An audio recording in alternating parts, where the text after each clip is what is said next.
Coming up on today's After News, big changes possible for SummerSlam. The Young Bucks breaking Unwanted AEW record. Daniel Garcia has not re-signed with AEW. And Pete Dunne shoots hard on the Butch rebrand. I'm Adam Wilborn. I'm Michael Hamflett. And this is the After News. That's right, SummerSlam is mere days away. Michael Hamflett, you'll be doing your predictions, your preview with me in just a few days' time, so keep an eye out for that one. And a little bit of a bonus tidbit here. Fightful Select reporting that WWE has started construction on the SummerSlam set yesterday. Very excited to see what that looks like. Yeah. But the key thing here, coming from Fightful Select, is one WWE source telling them, don't be surprised to see some additions or alterations to the SummerSlam card, as right now the show features 7 singles matches without additional stipulations.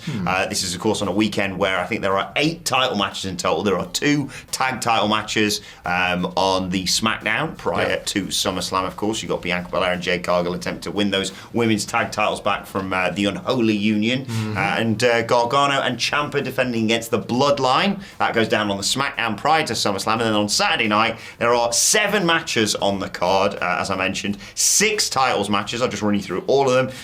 Damian Priest versus Gunther for the World Heavyweight Championship. Bayley versus Queen Nia, the crowning, I suppose, of the real champion on SmackDown. For the WWE Women's Championship. Liv Morgan versus Rhea Ripley for the Women's World Championship. No word on whether or not Dominic Mysterio is going to be in a shark cage for this one. Cody Rhodes versus Solo Sikoa for the undisputed title. Logan Paul versus LA Knight for the United States Championship. Sami Zayn getting killed by Bron Breakker for the Intercontinental. And of course, Punk versus Drew with Seth Rollins as the special guest referee. No title attached to that, just hatred. Title of, like, grand payoff to feud of the Should year. be the main event, I reckon. It could be. Speaking of that, Cody Rhodes on SmackDown, basically within a taped promo, said, I'm going to be taking on Solo Sikoa in the main event of SummerSlam. And we've got 7 main events. Anyway.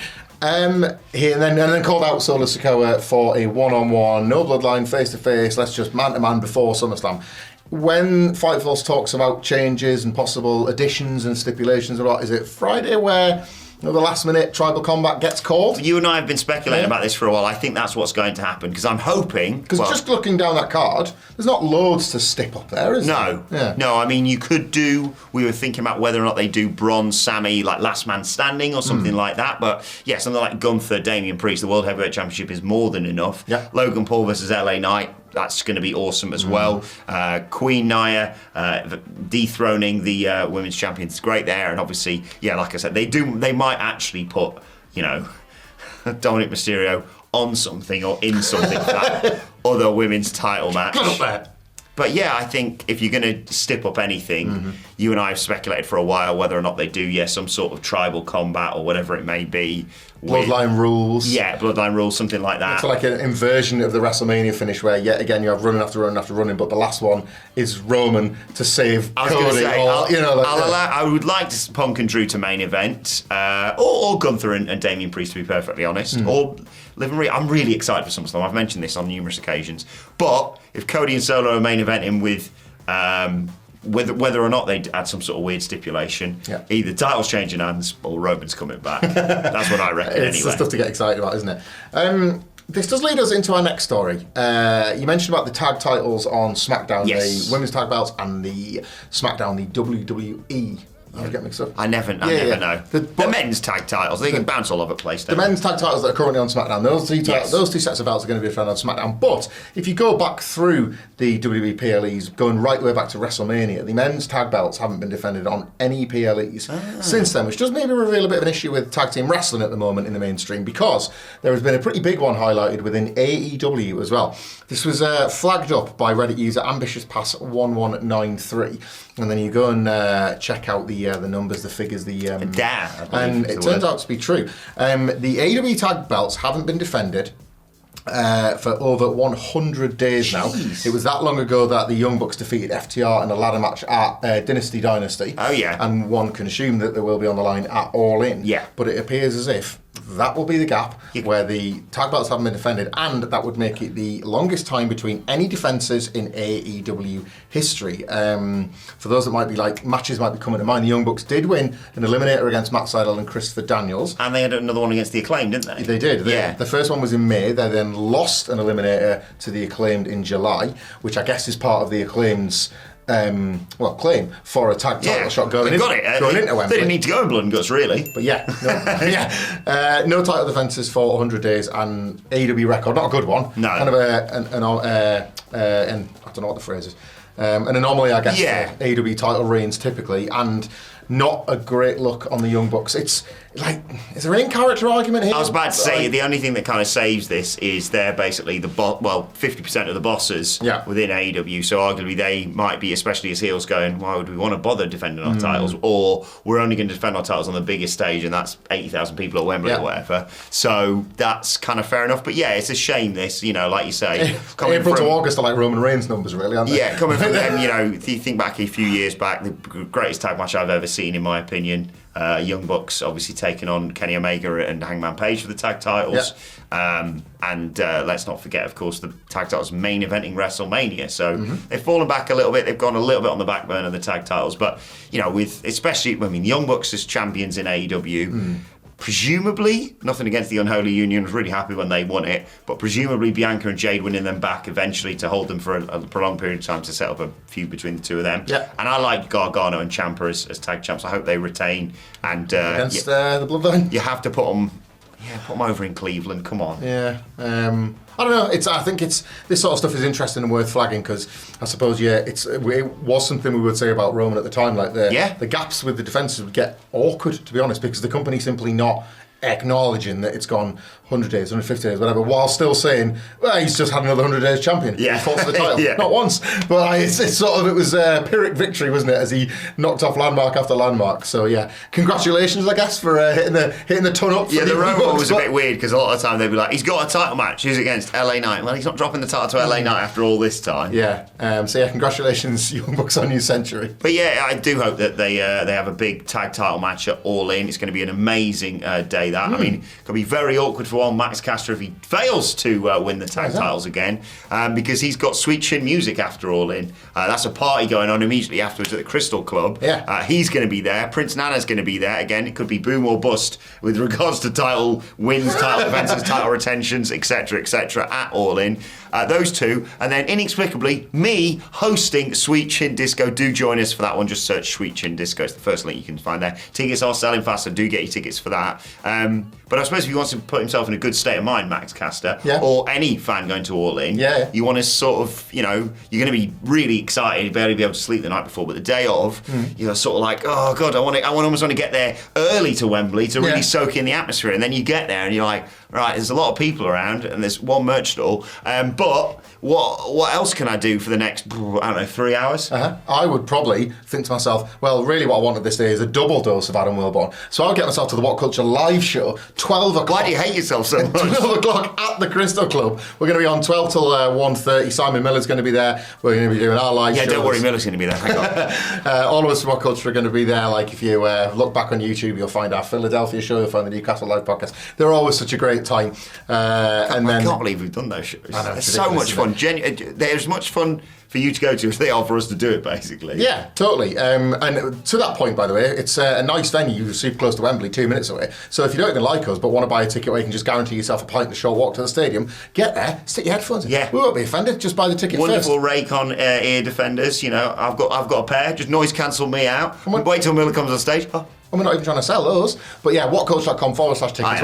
What we are trying to sell are t-shirts where you can get any of our faces on in the Freddie Hello Wembley-ish pose as brilliantly designed. I've been away. Has the Stax one been approved? It has indeed. So we're opening the real Forbidden Door. Phil and Nicholas's fantastic design work there, as well as, for the first time ever, a long-standing ambition of all of us at What Culture, especially Phil Chambers and Simon Miller, the first ever foam ups and downs fingers. Yeah. I always think of Wembley 92 with the British Bulldog and those, don't know why, turquoise foam things doing around. I want to see the green ups and the red downs, swarming Wembley on All In. They're like the yeet hands, but better. I would say that. walkouts.com/tickets, 12 till 1:30 on the day, followed by an extended meet and greet afterwards. How are we going to get to Wembley on the 2-minute walk? It's literally, we'll do a convoy. We got ourselves a convoy. All in. Getting back outside Wembley to take part in the best videos we do all year. I love them. Miller and Wilborn's ups and downs and what went down outside Wembley Stadium with the people as they're leaving the building. I didn't get to do it last year. Yeah, exactly, your first time. And then convoy back across to the Crystal Club for Sweet Chingiska. It's going to be an amazing day. I cannot wait. Can't believe it's less than a month away now. I know, I am frightened by that.